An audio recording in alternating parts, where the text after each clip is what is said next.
Greetings YouTube, performance reviews where I give the review from the technician's point of view. And today I have a pet project of mine. What is this? Well, it's not just a TriStar and it's not a SIBO ET1 nozzle just by itself. And it's not these two items necessarily put together. What I have here is a TriStar body plus a power nozzle plus a Plastiflex hose that has had its stub tube changed over to the standard central vacuum button lock. What I've done is take a DB5000 motor and shove it into this TriStar. And that is kind of a questionable idea all on its own. Just on the electricity draw, we are bordering around 14.5 amps when we are running and stabilized. And when it's first turning on, it's going up to 13 to 14 amps. So you can't actually turn it on with the power nozzle because the power nozzle draws 1.5 amps. So that means you have to wait for the motor to turn on, have it stabilize, then you can turn on the power head. Or you can find a plug in your house that's rated for more than 15 amps. That's a 20 amp plug. Like I have 20 amp plugs in my kitchen. But down here where I am shooting currently in the basement, no way. This will pop the circuit breaker if you do it in the wrong order, and that's easier to do than you would think. And never mind if you ask a friend or a significant other to vacuum with this. No, this is a pro setup, and that's why I'm making a video on it, because it's really strange, and this is a what if. We are making approximately between 500 and 650 Airwatts with this motor, depending on numerous factors outside this. I don't really have a way of testing Airwatts, but we will do a working vacuum test on this, so you'll get to see this versus other things I've done on my channel. So let's start with the body of the canister. The body of the canister has a brand new electrical cord on here. I wasn't gonna mess with that. The switch has also been changed to like the heavy duty style of switch. So that's capable of supporting 20 amps just by itself. The pigtail and all this, again, this is a generic Plastiflex hose. And like I said, what I've done is change the stub tube out to be the standard central vacuum fitting. So let's talk about the heart of the beast. You notice I'm not running a HEPA exhaust on this. One, they no longer make them. Two, I need maximum cooling with this setup. And one of the ways that we're achieving maximum cooling is not by using paper bags. We are using these Vac America HEPA bags. And these allow for a lot more airflow and allow the motor to properly cool itself, because this motor is designed to be used with synthetic bags in its central vacuum format. And big thank you to Ryan, my friend, who supplied these bags to me, because they are kind of hard to find. If I see a link to them on Amazon, I'll put a link below that will benefit the channel, but they're kind of like made in batches. They're not always available. So let's open up, let's see what's inside. Oh boy. Again, I have been vacuuming just on and off sporadically when I feel like using this. And boy, let's see what's in there. Show you what is in there, and you can just see all that stuff. And this bag is about full. Now, this is one of the cons, are these open top bags, because when you open it, it does let a little bit of dust in. It's kind of like having a bagged bagless vacuum. But I want to just show you what this looks like, kind of with real world use. And you see, it's very, very clean.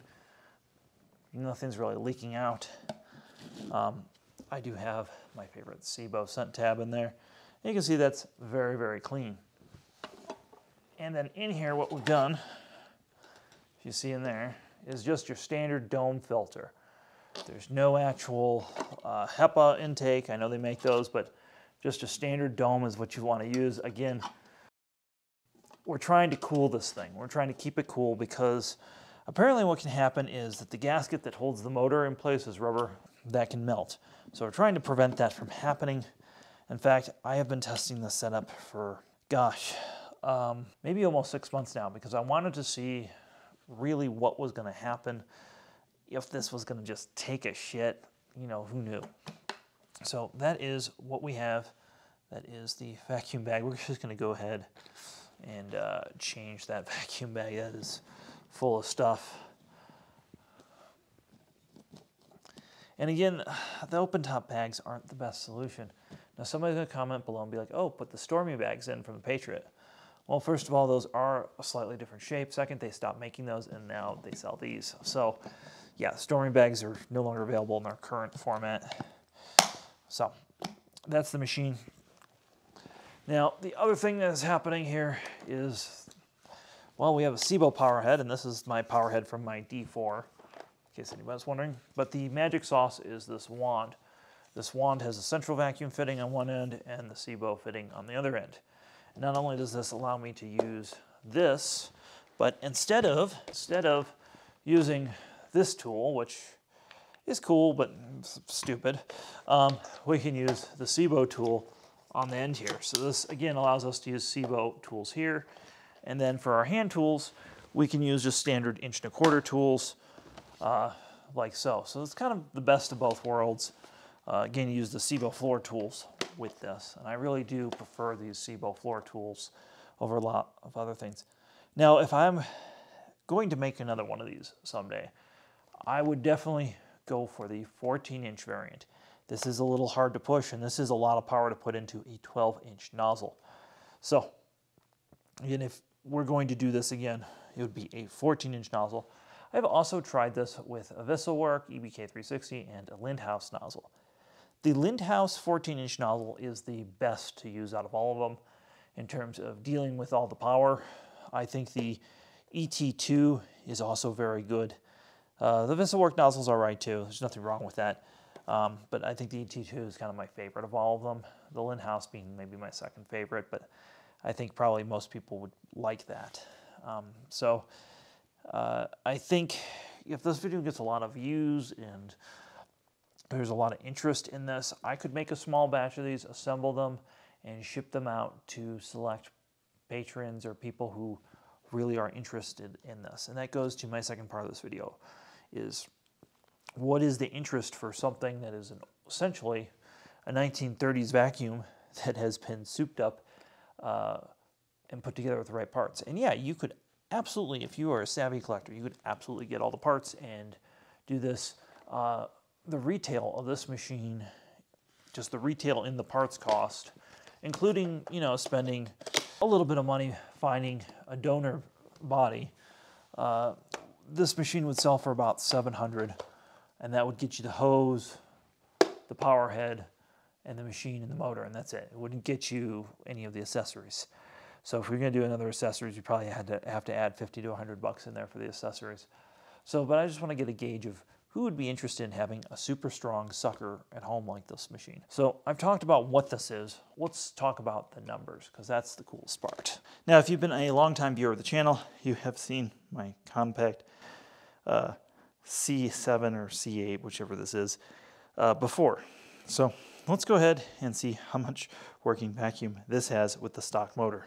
Now, 60 inches of working vacuum and 95 to 100 inches sealed are fantastic numbers, especially since we are more than a mile high above sea level right now. And I will say, at a mile high, I consistently got around 75 to 80.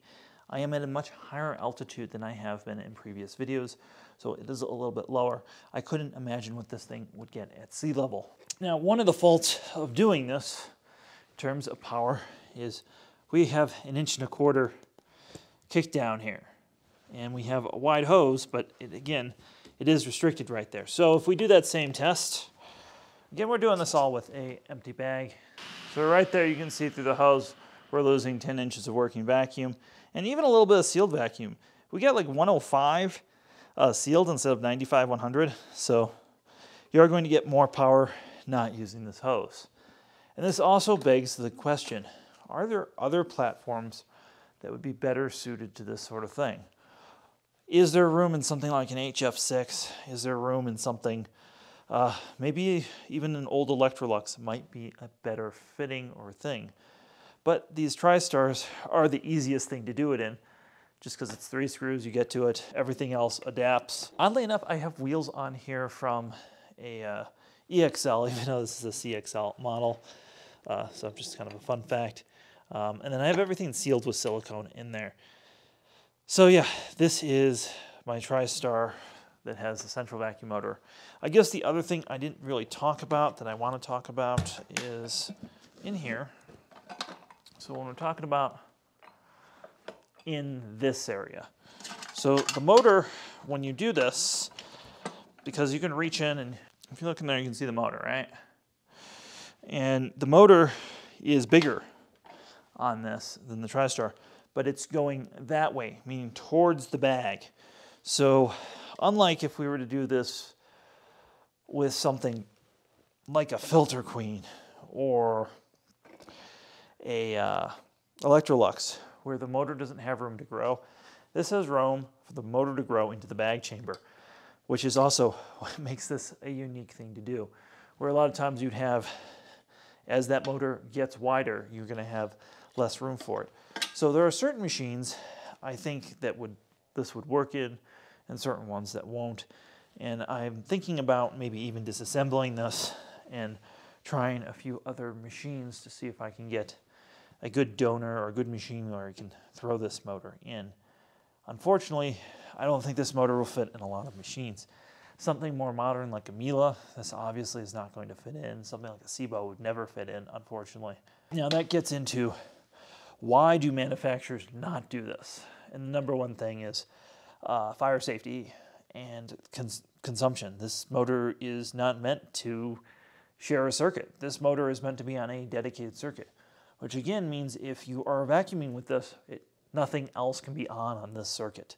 You cannot have a light on, you cannot have anything else that is on this circuit.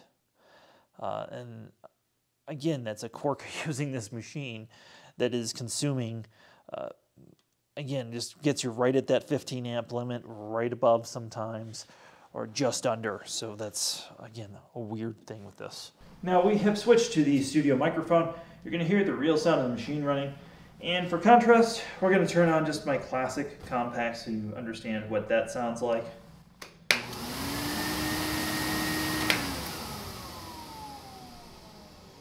Because these machines are made of Magnolite, which has a weird tendency to really echo acoustics, it's not as bad as like aluminum or titanium, but it is something you definitely hear a lot of acoustic resonance through this metal versus like a plastic machine or just any more modern machine. Now, we're going to turn on the machine with the central vacuum motor.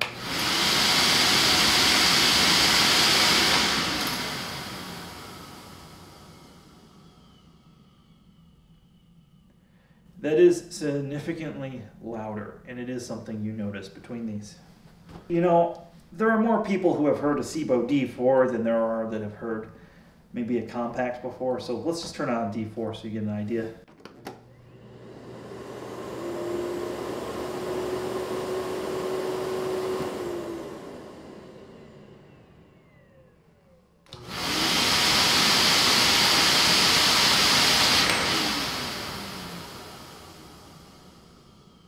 So as you can tell, there is a significant noise difference between this and a regular modern machine. All right, we have the standard pickup test of fine sand, cat litter, breakfast cereal, and some not so fresh dog hair. Let's go ahead and turn this on. Again, it's going to be a second. There's a startup procedure here.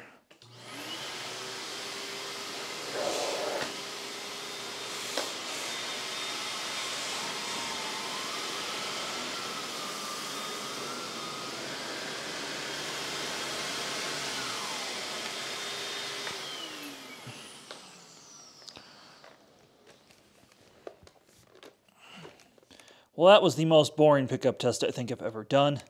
I did snowplow a little bit of breakfast cereal somehow, but you know, I mean, the fine sand's gone, the cat litter's gone, everything's gone. Obviously, this is going to devour anything in its path, and that's kind of the fucking point. Now, of course, this still has the deficiencies of the TriStar platform. Not only that open-top bag that I talked about, but the overall maneuverability on the TriStar platform is kind of meh. Not only does the hose stick out almost a foot, but you're left without 360-degree casters, which means as you pull this, if you want to make a sharp turn or something like that, you can definitely capsize this, which is one of the reasons why a lot of people don't like canister vacuums, because modern canisters, of course, don't do this, but this is not a modern body design. So that is the downside of doing this. Also, if you are doing a lot of hard floor, As I talked about when I daily drove one of these, this thing can get quite a bit of momentum going and nip your heels. But if you can put up with those efficiencies, the power is amazing. And I think it's worth mentioning what the carpet looks like around it. The way this grooms the carpet, and you'll feel it when you touch the carpet, is it feels like it's been carpet extracted. It's the best way I can put it. Not only is it lifting the pile aggressively with the power head, but the amount of air that's going through really refreshes the carpet, and it's quite noticeable. Even when I run my Miele and then run this, it is just a noticeable difference, and that's the thing. This really is kind of like having a central vacuum in a lot of ways, but you definitely don't have the convenience or the filtration. And that is a question of mine with this is, what is the filtration really like? Well, we have the HEPA bags, so it's probably somewhat acceptable. Is this great for bubble boy allergies? Of course not. Well, folks, thanks for watching. I know this is different than my usual content. If you like this, please give it a thumbs up. If you want one of these, comment below. I want to hear from you. If you really want one of these, my email's below. Send me an email. Let's see, I'm happy to build a couple of my followers one of these and send it to you. Again, the price for just what you see here is going to be around $700. So this is not inexpensive to do. Again, if you order the parts yourself and put it together, you're going to still be kind of around that. So that's literally just the cost of getting the parts together. If you like the channel or you like what we're doing, check out Patreon. Our Patreon supporters got to see this when I first did this. Thanks for watching. Have yourself a great day.